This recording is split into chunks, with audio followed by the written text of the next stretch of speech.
Okay, so I'm here with Reem Kadam. She's the main actress from this wonderful film, Nawal the Jewel. Yes. Welcome to Amsterdam. Thank you so much. Thank you. So, for the benefit of the people that will be watching this in droves, no doubt, could you tell us what the film's about? Yes, the film is inspired by the life of Rehana Jabari.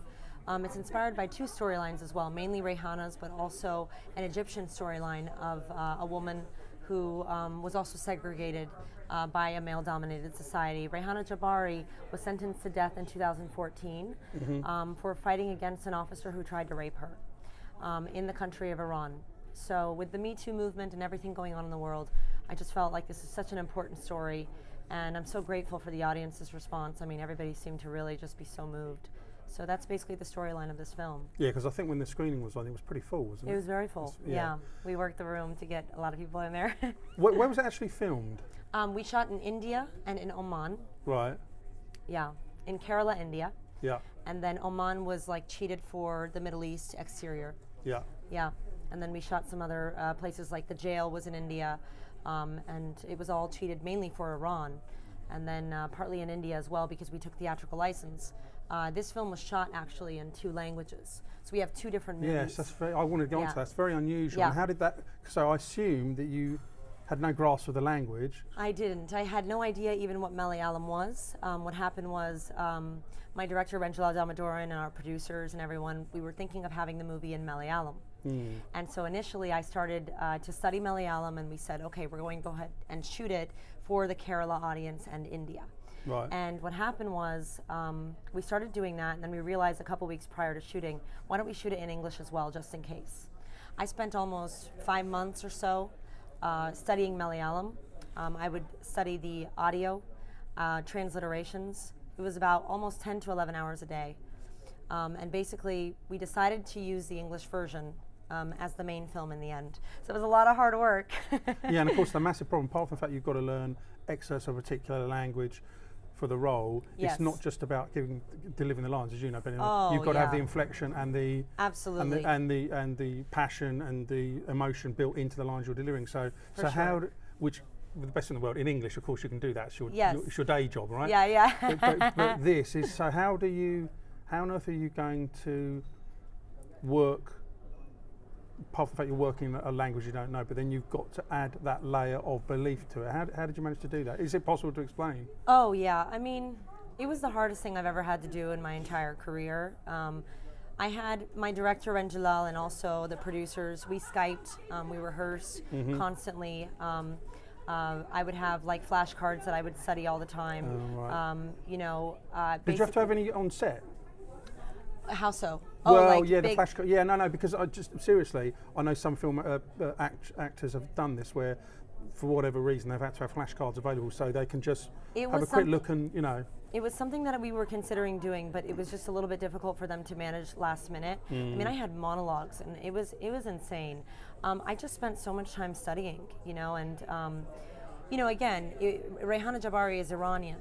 But because we created theatrical license for the movie, yes, it's based on a true story, but we had this cross of an Indian-Iranian woman. yeah.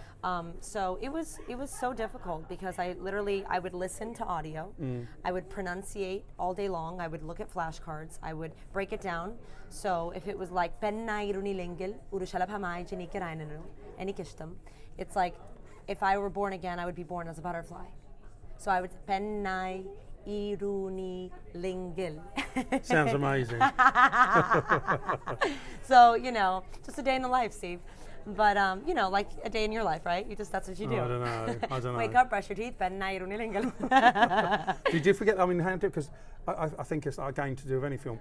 You're going to struggle to remember lines in your own language, aren't Oh my goodness, absolutely. I mean, Did you ever get into a cold sweat? No, literally. Did you ever wake up thinking, I was so shit, nervous. this is really tough? Yeah, one of my best friends and colleagues in the business was with me, Valerie, and we were all together and we were wanting to tour and things like that, and I was so nervous at times. I didn't even leave the hotel room. Bless her heart, she was helping me with flashcards all the time.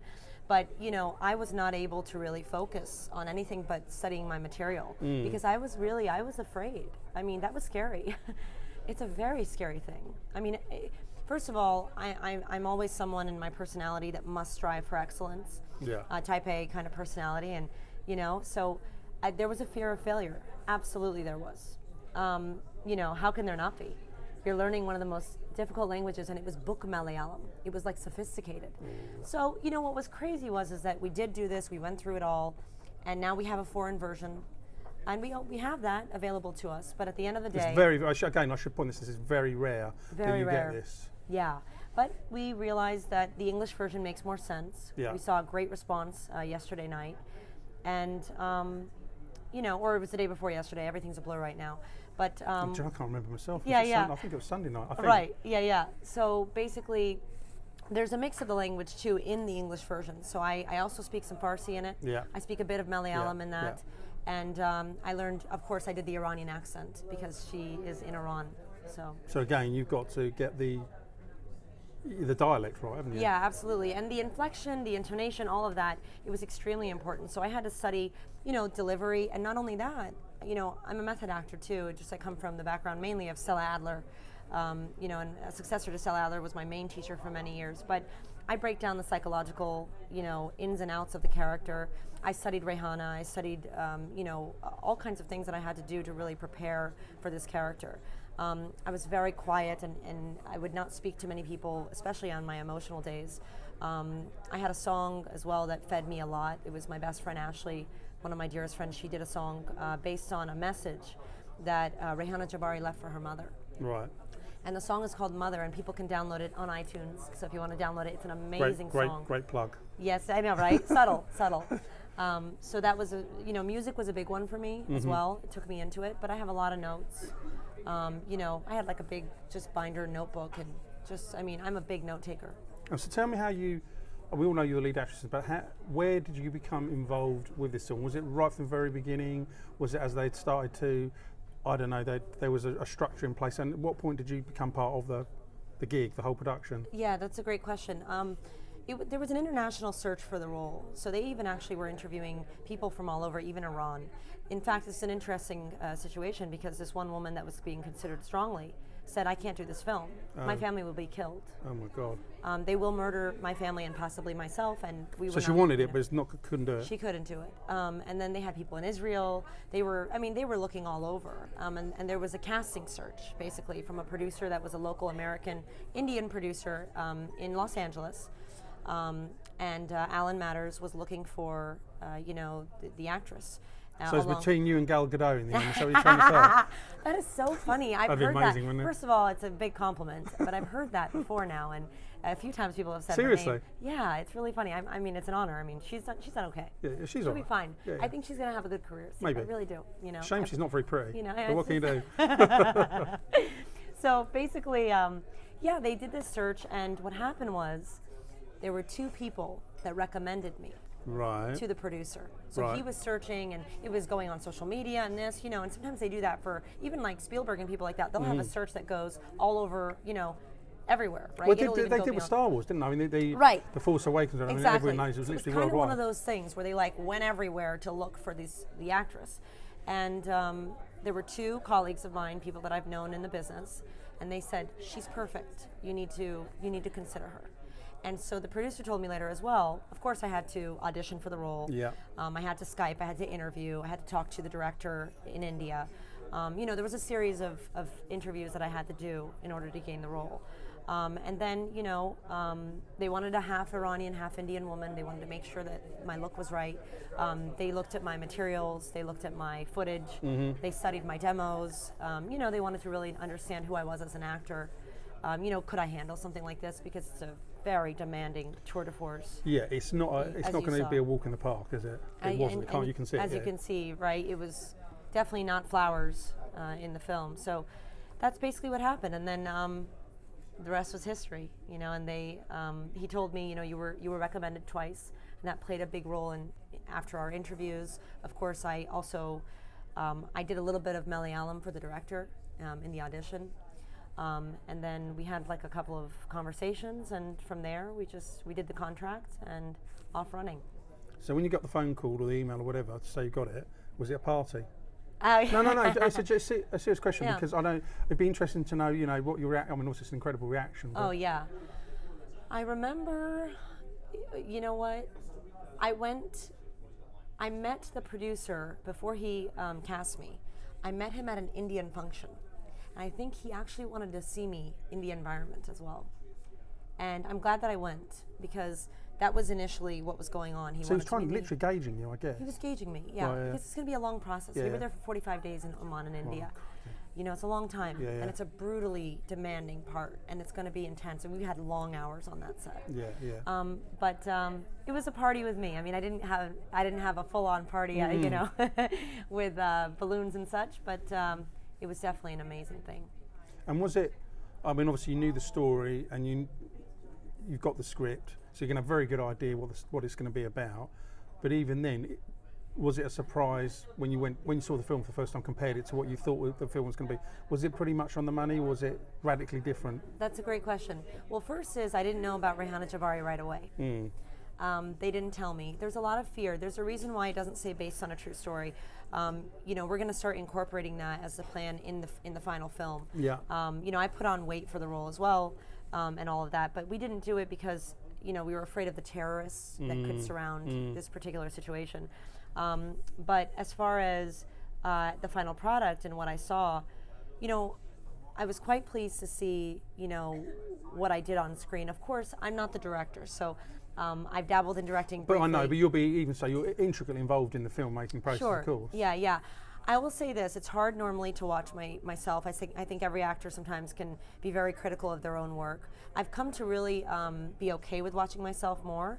I know, like, people like, you know, Robert Redford, there's a joke where, you know, his granddaughter said, you know, we should watch Butch Cassidy, and he said he hadn't seen it or something like that. Or The Sting, he's like, it's oh, I haven't the same seen with it. Maggie Smith. I mean, every film she's been in, she was interviewed recently, she said, I've never watched any of my films. Yeah, it's Or if crazy. I did, it was like 40 years ago, because she refuses to watch. So I don't think it's that rare. Yeah, yeah. No, for me, to be honest, and even sitting in that theater, it was my first experience actually sitting with the crowd in the theater, was here in Amsterdam. I was very pleased and happy overall to see the work. I felt like I believed myself, and that's important because I know my internal thoughts. So I feel like I was very much lost in her, in a good way, and for that I was grateful to see that. You know, it's harder because one of the prerequisites for me was that I had to gain weight for the role. Yeah. And so it was a little hard at times, you know, just a couple moments. Right? That's going to be a people tough. don't notice it as much, but it was Yeah. a little tougher for me because as an actress, you know, being a leading lady or being a character actress in Hollywood, there's a lot of demands and pressures. So, you know, my main thing is, of course, you want people to know that that was also for the role, and that you had to do that. 'Cause Rihanna was also heavier than me. Right. So. And just. You touched on, so sorry I interrupted, Margaret. You said no. you actually you're involved in filmmaking yourself, so you've directed your. So can you tell us a little bit more about Sure. that? Yeah. So I did dabble briefly in it, actually because of a cause. So Because of a cause? A cause. Oh, right, yes. okay. I did something recently. It's a documentary. It got featured in Variety, actually. We got about 11,000 or 12,000 views. It's available to the public. It's called Self-Serve. Actually, Eddie Torres, who's nominated for music on Nawal the Jewel, did music for my project as well on that one. He said, you know, we should consider submitting this to Amsterdam. I said, yeah, well, we'll get to that. You know, right now it's been such a focus on what's happening here. But I do want to submit it to a bunch of festivals. I have Oscar-nominated actress Sally Kirkland in it, Right. Star of Straight Outta Compton, Neil Brown Jr. Holla, you guys. I'm sorry if I don't mention everybody's name, but you know, we have, you know, some great people, even creator of Final Destination, Jeffrey Reddick, Amir K, comedian. Lots of great people came to the table for me, and I'm grateful for that. And basically, it's called Self-Serve, and it is a documentary that helps with the servers of America. As you know, in America, gratuity is a very we talked about practice. this off camera, didn't we? Yeah. So it's a known practice to have gratuity, and there was a controversy going on about the possibility of you know, owners pocketing tips and taking some of the tips away from servers. And you know, having been a server myself and gone through all of that. Well, you rely on it, frankly. Let's be honest, you rely on it. Yeah, exactly. And so, you know, I felt that it was just so wrong to do that. No, yeah, definitely. And I agree. being that I've experienced that and been in the shoes of that, I just said, you know, I have to do something about it. And so it happened very quickly. I mean, I remember I was leaving to New York for a vacation, and I was so overwhelmed that I missed my flight. I forgot my flight was the next day.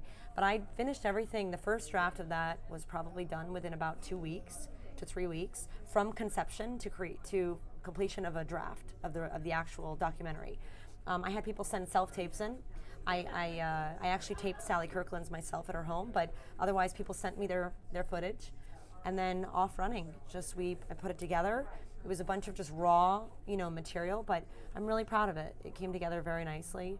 When I finalize that one, I want to end with it, which I haven't updated yet. That the law passed to protect the servers, and so it did go through. And I like to think that our documentary had a little play in it. You influenced it. Yeah. So do you prefer? Because obviously you've done both, but you've been behind the camera as well. But do you prefer the acting side? Well, yes, acting is my number one. I'm a screenwriter too. I got a degree in it. Yeah.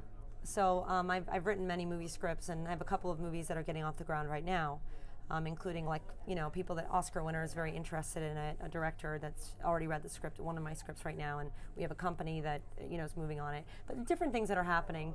It takes time with these projects, of course. But it's very exciting. I finished writing a true story movie recently, and these roles also can be right for me in these scripts that I write, but I don't let it stop anything from happening. But of course it's great if you can create that opportunity for yourself. Acting is always my first, though. It's been my passion as number one since I was a young girl. No, really brilliant. So I'm really well done with the film. Thank you so much. Thank you very much. Thank you very much, Steve. Thank I appreciate your time. Okay, so in a great Jimmy Kimmel kind of way, we're joined by Eddie Torres, who's the composer behind the fantastic piece of music. So thanks, pleasure to meet you. Yeah, and welcome. I think I spoke to you a couple of days ago about, and I sort of said it glibly and jokingly about I always think, but it's deadly serious, I actually do think the composer's job, God, I hope the director's not listening to this. No, I think the composer's job is probably the most difficult job to do, because what amazes me is you're asked to join the gig, right? You've got to do this, but you're starting from a blank. Yeah. I know we all start from a blank, but yeah. Great, I've got the film. Oh, right, okay. Now I've got to do the music. Yeah. So, no, I've spoken to a few composers, and they always give different outlines of how they visualise the film, the piece of editing. So what's your story? How do you then approach this? Because obviously this is going to be completely different to the film you've done before and the film that's coming afterwards, because it might be for another sci-fi space opera epic, Yeah. So how do you deal with that? It's true. Every composer does have their different approach of it. I kind of hang on to a little bit of what Hans Zimmer said. I know without sounding so cliche, but he's an okay composer. Yeah, he's an okay. He's one of my. I do admire. I took his master's class, but he did say, he meets with the director and they talk about the film, the vision, and he walks out of that meeting saying, "I have no idea what kind of music to put to your film." I felt the same way. Really? Yeah. Even Hans Zimmer. Even Hans Zimmer. Yeah, I have no idea how to start this film until you get behind your instrument, you watch the picture, and it may be as simple as hitting one note, and it just yeah, right. It's just one chord, one note. Yeah. Because apparently Steven Spielberg, he's done it. He went, "What the? Just two notes." Yeah, it's history, right? Yeah. I mean, it helps if, let's say, your scene opens up with a happy note and you hit a major chord. And then all of a sudden that brings happiness. Or if it's a sad moment, you hit a minor chord, that'll set the tone for that. Oh, interesting. Okay. So that would help, yeah. Yeah. So, but after meeting and discussing with the director, the producer about the film, I really was like, this is going to be interesting up until I get the film in my face. So I like scoring to picture, and it really, Reem's performance was a major. And I'm not saying this because I'm behind the screen or behind the camera, in front of the camera here, but her performance really pulled a lot of what I was able to deliver in the film. Well, and your music played such an amazing role in the movie. So, and I agree, it's a very difficult job. So thank you and for the all your twist. hard work. Yes. And of course, the twist is you've got to give, I assume, a kind of Middle Eastern flavour to this. If you don't mind me saying, This is true. So the director, after I finished the film, I did receive a message from the film director and his assistant, confessing to me that the question came about if I would be the right fit, because obviously the culture. And this was a discussion they had prior to me coming on board. After the film was released, they had said, "We are so proud and so glad we made the decision. It was the best decision because it was bringing a different element to what I guess generally happens in some of the films in India." And so you're marrying two cultures. You're marrying the U.S. kind of vibe, but you're also marrying in the the culture of the Indian, the ethnic instruments, understanding the rhythms, the patterns, and how they're played. I'm a musician, been a musician for many years, over 30 years. So for me, approaching music has always been from that perspective, not thinking so much technical but more the performance, giving that really thought so that it's not so popish, if you would, in the grid kind of music, but more of a flow. So it's okay to have some, what I say, a little dirt to your music. There may be some imperfection, but that was intentional. It's a real human being playing the instrument. So I take that approach with the music, and I definitely took an approach with Now with the Jewel, and Reem was this. There were scenes in there, I have to confess, there were scenes in there where there was no dialogue, there's no sound, no Foley. It was just picture. And it was one scene where she was in a cell by herself, and I'm watching this sequence, and it's now about 3 a.m, and I have my water, my vitamin water to keep me energized and conscious and coherent, and I'm watching her perform this, and I'm saying to myself, I really could mess this moment up. Aww. I could go in there and hit major chords and really just set the mode to a happy moment, but no, that performance really pulled me to go the right direction. And I know we're not closing in our interview today, but I have to add this because these are highlights that really, I think composers really live for. And after hearing some of the interviews of major composers in Hollywood and all over the world, it's really significant to them what film directors, obviously, not just because it's a job and a gig, but their thoughts to the music as to the performance of it on film once they've completed. And so at the last portion of the film, there was a very important part of the film. At the end, I did the score and I sent it off to the director, and I didn't hear from him for about 2 days. Oh, so you didn't know if that's a good thing or a bad thing? I didn't, and I'm scratching my head. And by the way, I'm scoring in Chicago. The director is in India. We're about 10, 12 hours difference in time frame. So, I'm really confused. I've not heard from him. This can't possibly be good, or what? So you weren't sitting there thinking, oh my God, what's happening? Yeah, like honest, some of the composers always say, I think I lost this job. I think I just got fired. So all of a sudden I get a text from the director, and he says, Renji, he says, Eddie, I am disappointed. Yes. He says, I am disappointed. So I was standing up when I received the text. When I started reading it, I was on the floor. I swapped to the ground, to the floor. And I didn't know what to do. I honestly didn't know what to do. I called my wife and I said, I don't know. I think I might have messed this home up. And this is the end of the film. Now I'm thinking, they're going to just get someone else. And well, there's a happy ending, so share it. it was a happy ending. So moving forward, all of a sudden, I go back into the film, into that same sequence, and I rescore it. And it was really just building up. I like the concept of less is more. In this picture, this segment, he wanted more. So I went ahead and added some more, sent it off, and a day later, I get a message from him. Thank you for making me cry. Oh. So that with joy, the joy, I'm like, wow, with joy, I get to keep the job. So I was super excited. That was the biggest high in the film, when you hear the director say, amazing job, you made me cry. It just, And I think he generally did cry, because that ending is so powerful. Yeah. Reem, God, I hope the world really gets to see this movie. The story is so powerful, so impactful. But her performance at the end, where can I sneak it in a little bit? Well, you got to be just careful, not saying. But don't give away anything. Her posture, her standing position, and what she was performing there, and the camera shot, the way it was just circling her. Just that segment there took me in. It just pulled me in. I mean, I was teared-eyed when I was. Because I think there is a connection in terms of a professional connection, isn't there? How you know each other, isn't there? So yes. So actually, my best friend Ashley Garland, they live in Illinois. Someone's got to live there, don't worry. The Midwest, the wonderful Midwest. I've been there a couple of times, love it, don't worry. Yeah, Oh, exactly. good. Yeah, I love it. Except in the winter, in the snow. A little rough. Yeah. So it was really just a great thing, because my best friend Ashley Garland, who I mentioned earlier, she connected Eddie Torres to the film and said, my friend Eddie, he's a great musician, he's a great composer, and we just loved him as a person. And Ren Jalal, my director, got along really well with him. we just, how can you not love him? I mean, just look, you can just tell his energy. You know what I mean? Just he's very easy to work with, and I can feel the man love here. yeah, Actually. Thank you. he's just everybody loves Eddie. So so basically we got connected to him, and then that was a blessing. And in one note too, on that end scene, I just want to say that it took us a minute actually. I didn't want to give away, you know what I'm talking about. Yeah, there's a twist. There's a couple twists in the movie. Yes. But boy, I remember when Renjalal and all of us together, we were on that set. That last scene in the film was so difficult.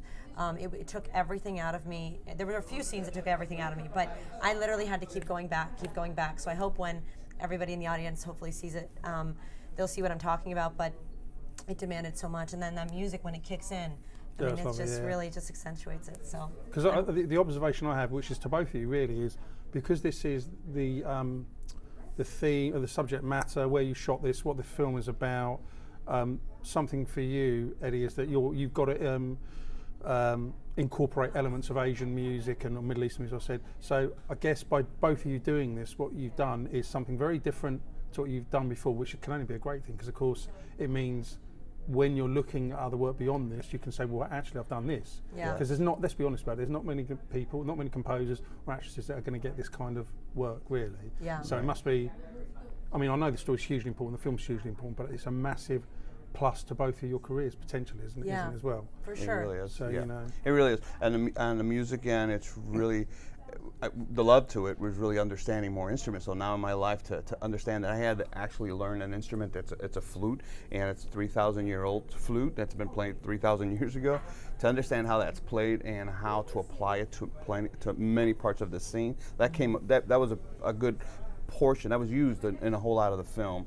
And are you one of these annoying people that can pick up an instrument and just go brrr, and just do it? No, because you're obviously multi-instrumental anyway, so yes. I suppose if you can play a standard flute, okay, obviously it's a new thing, but I guess a lot of your skills will translate to that, so I imagine you pick it up quite quickly, right? This is true, yeah. Right. And also we have the technology today. Today we have great sound elements that you can actually program. If you're a good programmer behind a computer and you have great sounding elements, it really plays out today in film scoring, particularly the tighter budgets and the budgets that sometimes, or the projects that have a deadline. I had a month to score the Malayalam language film and then the English version. So in 1 month I had to score 2 films. And they were differently scored a bit, right? And they were they were scored slightly different. Yeah. So that was an intense schedule. Yeah, an intense schedule. Intense schedule. Yeah, I lost maybe about a good 10 pounds for that month of work.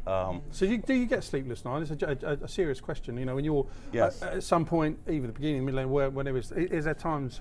It doesn't necessarily have to be this film, but any film, you're like, you know, lack of sleep. Because you've got to deliver, and you've got to deliver by a certain time. You can't really stretch what you're doing, can you? No, you have to. As she mentioned, Reen mentioned, I worked with her. She brought me on board for her the documentary Self-Serve. This was also a timeline. Great job. We were at Christmas time, towards Christmas, New Year's time. Right before January, because I went to New York for the New Year. So we're preparing for the holidays, and on top of this, I'm preparing for Reen's score for her film.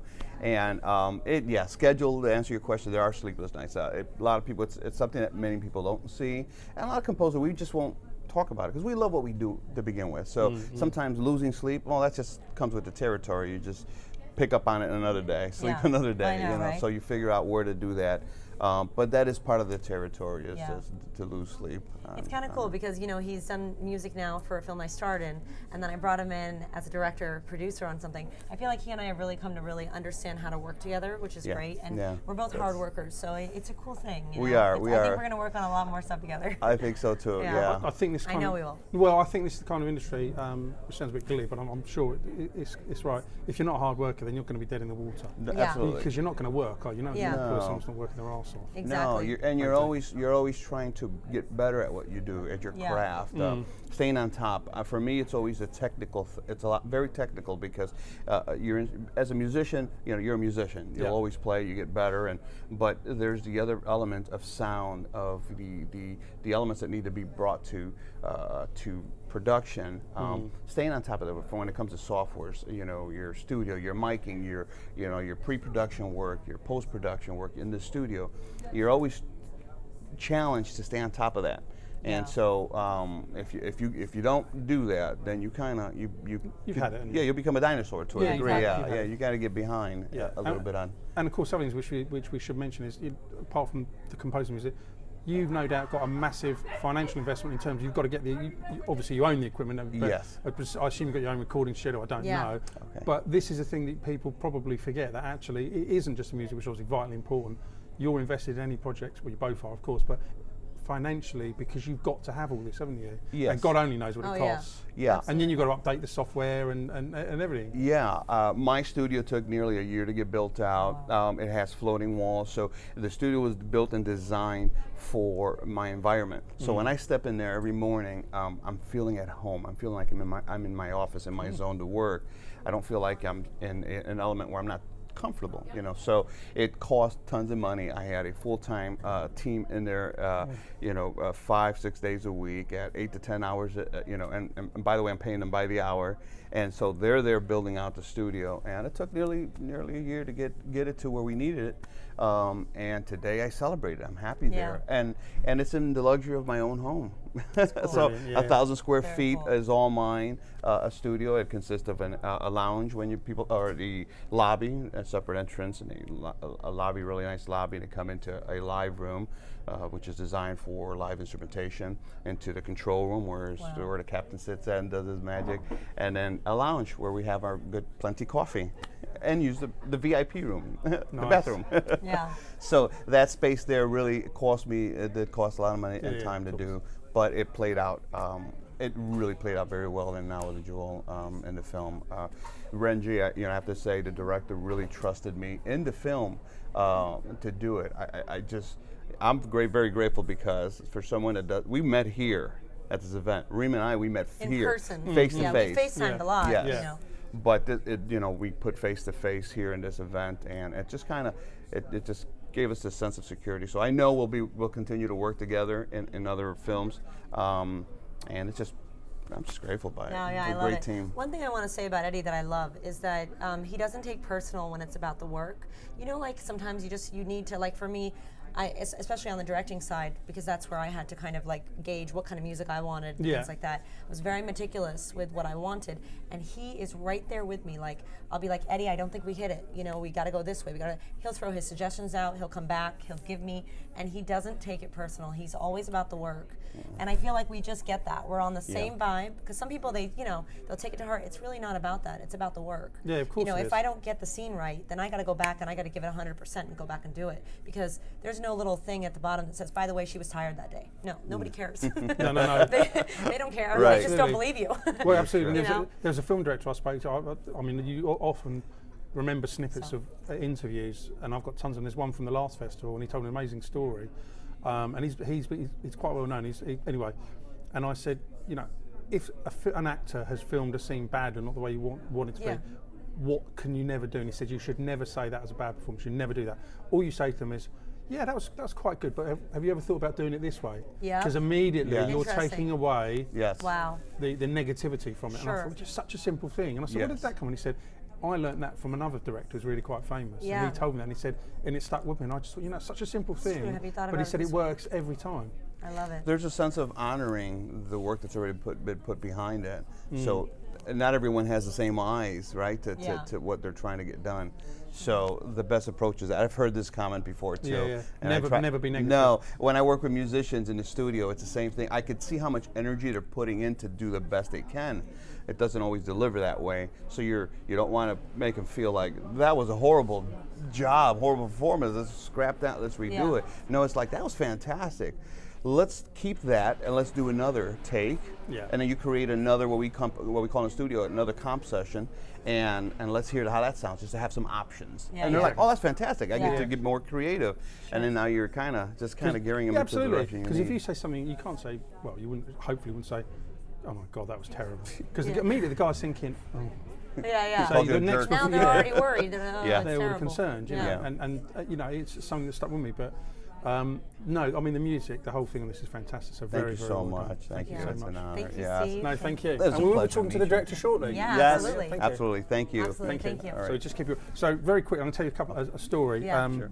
that will lead on to John Williams. So I was interviewing a filmmaker in Nice, and he's a sound editor, but he actually produces a documentary. In fact, I can tell you what it's called. It's called I'm the White Tiger. Brian Chumney, and he's a sound editor for Spielberg.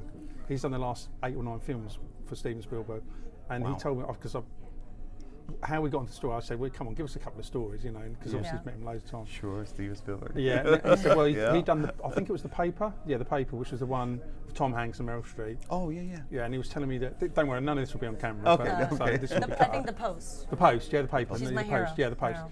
So he said, so what happened was, Steve, I had to go and I had to go and ADR Meryl Streep in New York. And then the idea was I was meant to ADR, I think he said with Spielberg, we both meant to fly to New York, and had the whole day doing the dialogue with her. He said, but Spielberg couldn't make it, so I had to go on my own to New York to ADR Meryl Streep all day.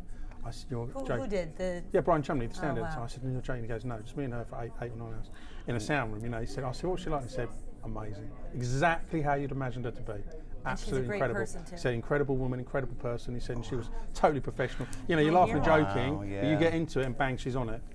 You know, she's Yeah. on the She's money. that good. She's that good. She's that good. Wow. She went through like a lot. Oh of yeah, the yeah. movie. He just said, yeah, bang on it. You know, she's just so uber professional. And then another story he told me was he said, oh yeah, I had a meeting a few weeks ago, and it was just me, Steven Spielberg, and John Williams in a room. Oh, wow. about this. Williams. My Yeah, gosh. I said no. He my said, God. honestly, I'm Yes. sitting there pinching myself, and they're talking about the sound editing and the music. I don't know. He told me this. I was like, you're kidding? He goes, no. He said, like, you know, childhood heroes, and here I am. Because I say he's worked with Spielberg, he's met him loads of times, but he said suddenly John Williams is there in the room as well, just the 3 of you. Oh and my you're like, gosh. Oh Wow. my how cool is that? Wow. Yeah, I he's, love a, it. he's a really, really nice guy. And how he started, Brian, is because I said, how did you get into this? And he said, I started working for LucasArts, you know, at the bottom, which I think was the gaming side. And he just said, and I went through it that way. Wow. Yeah. That was it. I love it. That was it. Wow. And he told, I said, what's the most difficult job you've ever had? And it was the Revenant. Is it the Revenant? Revenant, yeah. Oh, Yeah, they yeah. were called in what was it, the sound? Oh, no, it was the Revenant. I think that was With DiCaprio on that. DiCaprio. Yeah, Yeah. sorry, it was either the Revenant or what's that Oscar-winning one? The water one, the science fiction one this year. Benicio del Toro with film. Guillermo del Toro. Yeah, The Shape of Water. Shape of Water. So it was either the Revenant, Oh. I can't remember what the Shape of Water. It was one or the other. I think it was the Revenant. But anyway, it was called in last minute because, I don't know, the guy that previously worked on it, he had to go and they had to bring him in. He said we had 5 weeks to complete it. And he said 5 weeks to the sound editing on a major film. He said, can you imagine? Oh he said I was my. working night and day, 7 days a week. He said Wow. it was really, really Wow. a tough That's thing. intense. And he said, you can't send it, you get the call, you've got to go. He said I had to fly to LA or wherever he was, because I think it's based in San Francisco. And he said, and I was just there.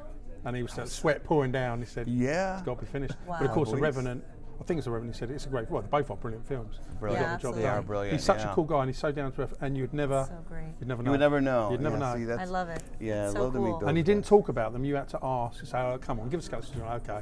I imagine he's got hundreds of those kind of stories. Yeah, Wow. I Amazing. find myself talking, like, other composers the same way, and musicians. They're just kind of gun shy from the camera to talk about what they do. you know. Yeah. Up until you do this, like you're really good in your interviews, you. by the way, interviewing Thank you. people. So Yeah, you yeah. help really pull stuff out, and You it do. helps jog the memory. Oh yeah, and but we start thinking like that was so much fun. So when you Yeah. said when you ask certain questions, it's like you start talking about it, and my mind's jogging. I'm like, yeah, I remember 3 a.m. scoring a segment. It was like Yeah, it's crazy. that was fun. Yeah, I remember. Yeah, long hours, but I was having too much fun to worry about what time it was. You know? Yeah, And yeah. suddenly the clock's gone. You I do guess. Yeah, it so love. that's the clock's gone. Yeah. So- But I explained to Reem, the way I'm the interview is exactly as I'm in real life. So we walk around the corner, I talk to someone, and there is no secret. That is the Very secret. organic. Yeah. I love It's just, that. you just got to be the Be same you. person. You've got to be Yeah. you, because Yeah, I love it. I don't switch into another person. Yeah. And admittedly, I've done nearly 800 interviews, and I thought maybe the first 5 or 10 was a little bit, but then it's like anything in life, you become. Yeah. But it does help. I mean, when I got married last June. Oh, and I was, congratulations. yeah, and I was doing my best man speech, was knocked out. It took a couple of weeks. And my best, I was doing my groom speech, and Yeah. which was, honestly, it didn't faze me. My best man was crapping himself. He was going, oh my Yeah. God, Yeah. sweat pouring. What am I going to do? I've got to spit in front of you. Yeah. How do you feel? So he went, no problem. Because I realised that doing interviews, when you talk to people, is exactly the same as getting in front of talking to people. Yeah. There is no difference. You know, other than I did have a script, of course, and I was referring to it as I went through it. Okay. But it does help in those kind of life skills. It does, yeah. You know, because you become, I'm not blasé about it. I'm just saying, I didn't have sleepless nights. But Joe did. He was terrified. He was horrific, you know. But on the day he delivered, but he said, you know, he was like shaking because you get used to doing things, don't you? It's You like do, you're it becomes acting, routine. right? Yeah, Yeah. yeah. You Yes. know, I'm sure that with all the hard work and everything you prepare, but actually, when you're there, you deliver. because that's your job, isn't it? Have Right? to. Yeah. yeah. You And it's the gotta. same. Yeah, you've got to do it. So, Yeah. Yeah. so there is no secret. Or we It's fall just- asleep on the job, you know. Right, exactly. Yeah. No, Thank you it's so brilliant. much, No, Steve. thank you. I would Steven, love thank for you. us to Sure. get a-